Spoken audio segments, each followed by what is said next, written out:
Nattika beach ആരിക്കിരി Bhagavathi Pallath പാറപ്പൻ Muthappan ദേവസ്ഥാനത്ത് പ്രതിഷ്ഠാദിന മഹോത്സവത്തിന് കൊടിയേറി. രാവിലെ ഗണപതി ഹോമം, ഉഷപൂജ, തുടർന്ന് ക്ഷേത്രം തന്ത്രി CS സന്തോഷ് കൊടിയേറ്റ കർമ്മം നിർവഹിച്ചു.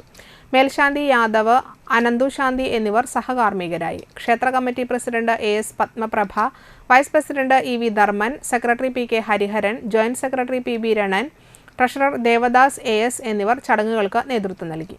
ഏപ്രിൽ 6-നാണ് ക്ഷേത്ര മഹോത്സവം. ഉത്സവ ദിവസം രാവിലെ മുത്തപ്പൻ ക്ഷേത്രത്തിൽ നിന്ന് താലം എഴുന്നള്ളിപ്പ്, തുടർന്ന് ക്ഷേത്രത്തിൽ ശീവേലി എഴുന്നള്ളിപ്പ്, ഉച്ചയ്ക്ക് പ്രസാദ ഊട്ട്, വൈകിട്ട് നടക്കുന്ന പകൽപൂരത്തിന് മച്ചാട് ഗോപാലൻ ഭഗവതിയുടെ തിടമ്പേറ്റും.